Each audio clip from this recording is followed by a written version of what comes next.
Well, hello there and welcome to the Fireplace of the Dollhouse. And if you've been here before, you know what we like to do before we dive in with another old Grimm's complete fairy tales there. Yeah, that's right. We like to set the mood straight by getting them lights off. That's right. Ooh, getting the fireplace element of crackling there. And also playing a little bit of Crossharp. That's right. Now, it's been some time since I did so bear with me here.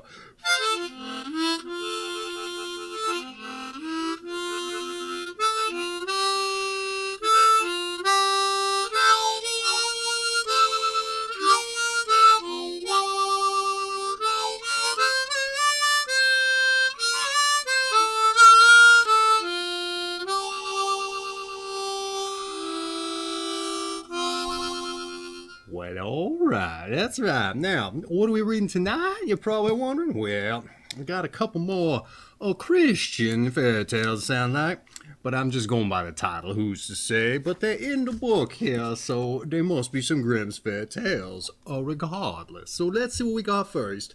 The 12 Apostles. All right. 300 years before the birth of the Lord Christ, there lived a mother who had 12 sons, but was so poor and needy that she no longer knew how she was to keep them alive at all. She prayed to God daily that he would grant that all her sons might be on earth with the Redeemer who was promised. And when her necessity became still greater, she sent one of them after the other out into the world to seek bread for her. The eldest was called Peter, and he went out and had already walked a long way, a whole day's journey, when he came into a great forest. He sought a way out, but could find none, and went further and farther astray, and at the same time felt such great hunger that he could scarcely stand. And at length he became so weak that he was forced to lie down, and he believed death to be at hand. And suddenly there stood before him a small boy, who shone with brightness, and was as beautiful and kind as an angel. The child smote his little hands together until Peter was forced to look and saw him. Then the child said, "Why art thou sitting there in such trouble?" "Alas," answered Peter, "I am going about the world seeking bread, that I may see dear Savior, who is promised. That is my greatest desire."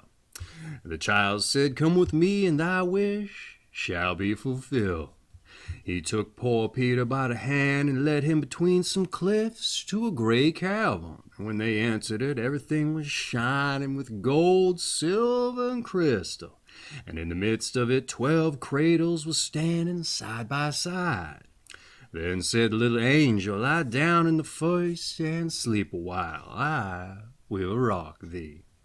Peter did so, and the angel sang to him and rocked him until he was asleep. And when he was asleep, the second brother came also, guided thither by this guardian angel, and he was rocked to sleep like the first. And thus came the others, one after the other, until all 12 lay there sleeping in the golden cradles. They slept, however, 300 years, until the night when the Savior of the world was born. Then they awoke and were with him on earth, and were called the 12 Apostles. All right, a little bit of a shorty there for you. And I don't think that was, quite Christian as a counter. Well, that wasn't the story that was laid out in the Bible there, now was it? I don't believe so. In any event, let's go on to another shorty. Here we go. The Six Swans. Once a king was hunting in a great wood, and he pursued a wild animal so eagerly that none of his people could follow him. And when evening came, he stood still and looked round him, and he found that he had lost his way. Seeking a path, he found none. And then all at once he saw an old woman with a nodding head coming up to him, and it was a witch.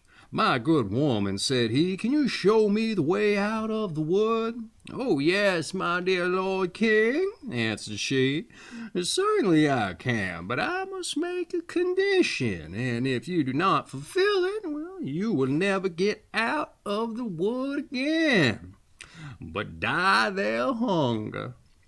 "What is the condition?" asked the king. "I have a daughter," said the old woman, "who is as fair as any in the world. And if you will take her for your bride, well, and make her queen, I will show you the way out of the wood." The king consented because of the difficulty he was in, and the old woman led him to her little house, and there her daughter was sitting by the fire.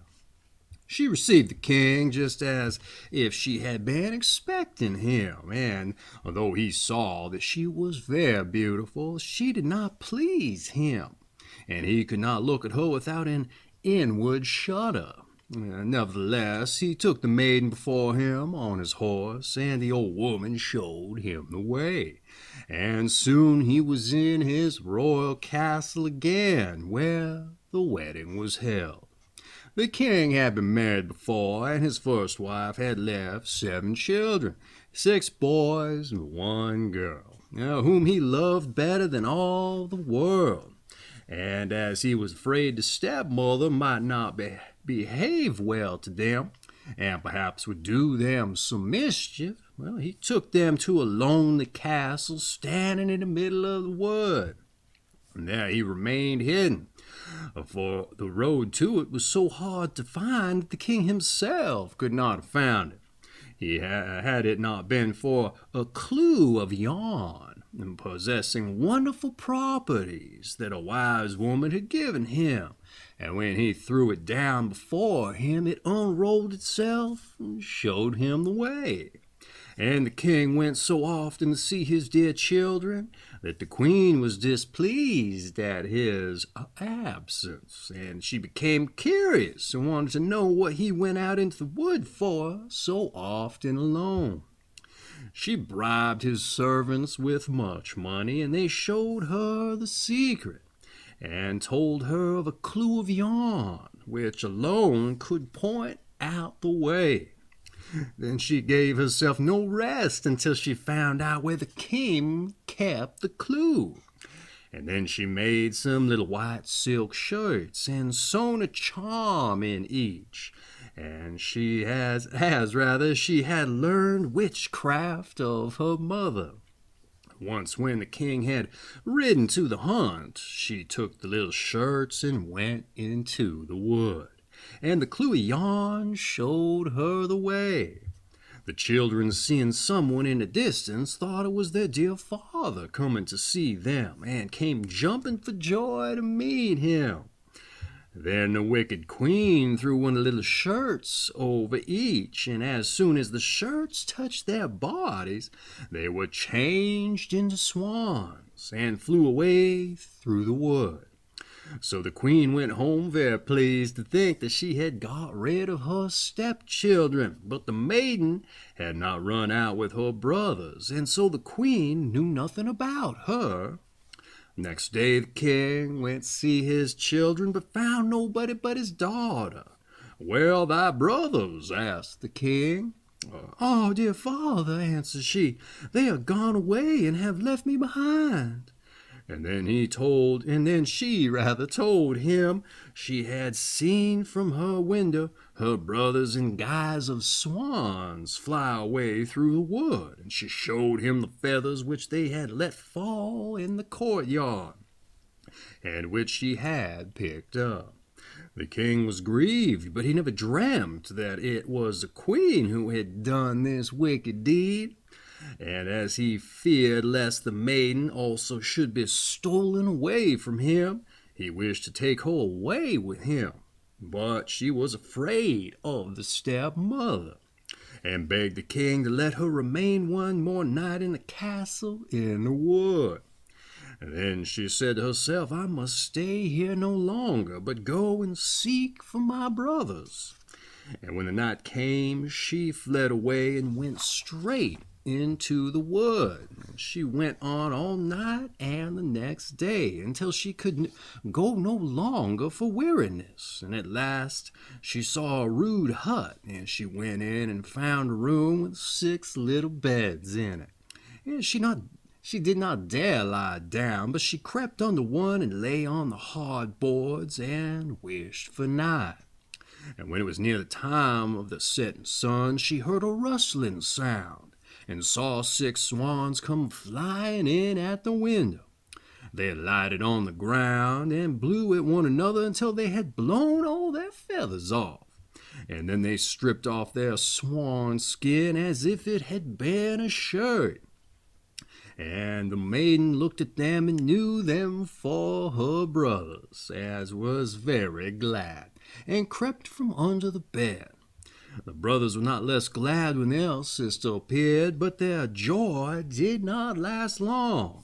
"You must not stay here," they said to her. "This is the robbers' haunt, and if they were to come and find you here, they would kill you." "And cannot you defend me?" asked the little sister. "No," answered they, "for we can only get rid of our swan skins and keep our human shape every evening for a quarter of an hour. But after that we must be changed again into swans." Their sister wept at hearing this, and said, "Can nothing be done to set you free?" "Oh, no," answered they, "the work would be too hard for you. For 6 whole years you would be obliged never to speak or laugh, and make during that time 6 little shirts out of aster flower. And if you were to let a single word before the work was done, ended, all would be of no good." And just as the brothers had finished telling her this, the quarter of an hour came to an end, and they changed into swans and flew out the window. But the maiden made up her mind to set her brothers free, even though it should cost her her life. But she left the hut, and going into the middle of the wood, she climbed a tree, and there passed the night. The next morning she set to work and gathered asters and began sewing them together. As for speaking, there was no one to speak to, and as for laughing, she had no mind to it. So she sat on and looked at nothing but her work. When she had been going on like this for a long time, it happened that the king of the country went a hunting in the wood. And some of his huntsmen came up to the tree in which the maiden sat. And they called out to her, saying, "Who art thou?" But she gave no answer. "Come down," cried they, "we will do thee no harm." But she only shook her head, and when they tormented her further with questions, she threw down to them her gold necklace, hoping they could be content with that. But they would not leave off, and so she threw down to them her girdle, and when that was no good, her garters, and one after the other everything she had on and could possibly spare, and until she had nothing but her smock. But all was no good. The huntsmen would not be put off any longer, and they climbed the tree, carried the maiden off, and brought her to the king. The king asked, "Who art thou? What wert thou doing in the tree?" But she answered nothing, and he spoke to her in all the languages he knew, but she remained dumb. But being very beautiful, the king inclined to her, and he felt a great love rise up in his heart towards her. And casting his mantle round her, he put her before him on his horse, and brought her to his castle. And then he caused rich clothing to be put on her, and her beauty shone as bright as the morning. But no word would she utter.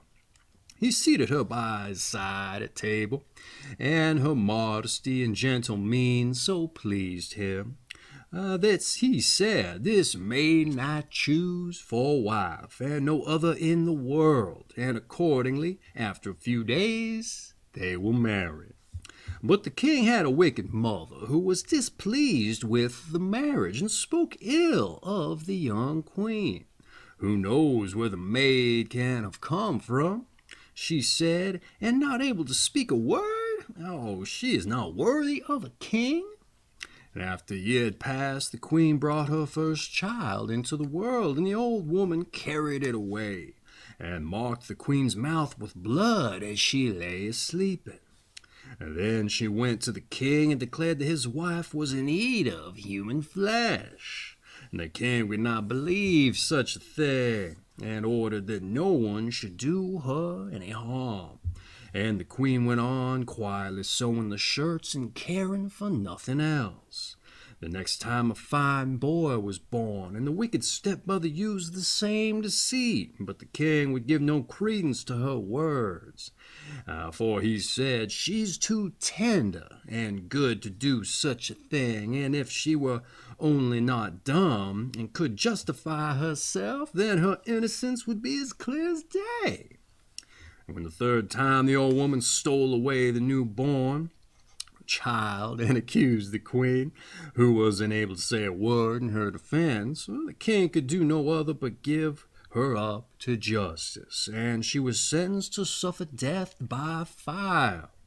The day on which her sentence was to be carried out was the very last one of the 6 of the years during which she had neither spoken nor laughed. To free her dear brothers from the evil spell. The 6 shirts were ready, all except one which wanted the left sleeve. And when she was led to the pile of wood, she carried the 6 shirts on her arm. And when she mounted the pile and the fire was about to be kindled, all at once she cried out loud, for there were 6 swans coming flying through the air. And she saw that her deliverance was near, and her heart beat for joy. The swans came close up to her and rushed wings, and stooped round her so that they could throw the shirts over them. And when that had been done, the swan skins fell off of them, and her brothers stood before her in their own bodies quite safe and sound. But as one shirt wanted the left sleeve, so the youngest brother had a swan's wing instead of a left arm. They embraced and kissed each other, and the queen went up to the king, who looked on full of astonishment, and began to speak to him and say, "Dearest husband, now I may dare to speak and tell you that I am innocent, and I have been falsely accused." And she related to him the treachery of the stepmother, who had taken away the 3 children and hidden them. And she was reconciled to the king with great joy. And the wicked stepmother was bound to the stake on the pile of wood and burnt to ashes. And the king and queen lived many years with their 6 brothers in peace and joy. Oh, and that has been the 6 Swans and the 12 Apostles from old Grimm's Complete Fairy Tales.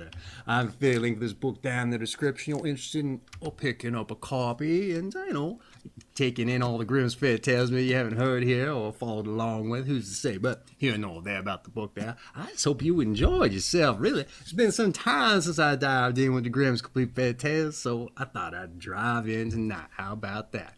Occupy the fireplace if you like. That having been said, let's take us back out a little bit of a blues harp there.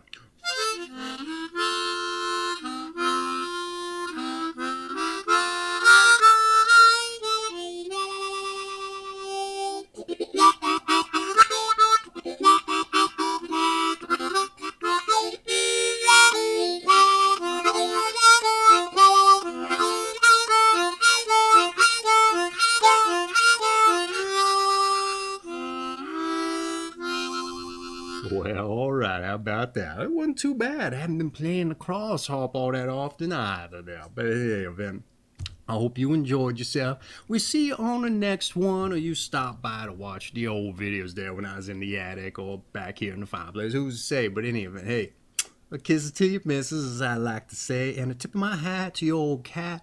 I hope to see you again. You better come round, you understand? You hear?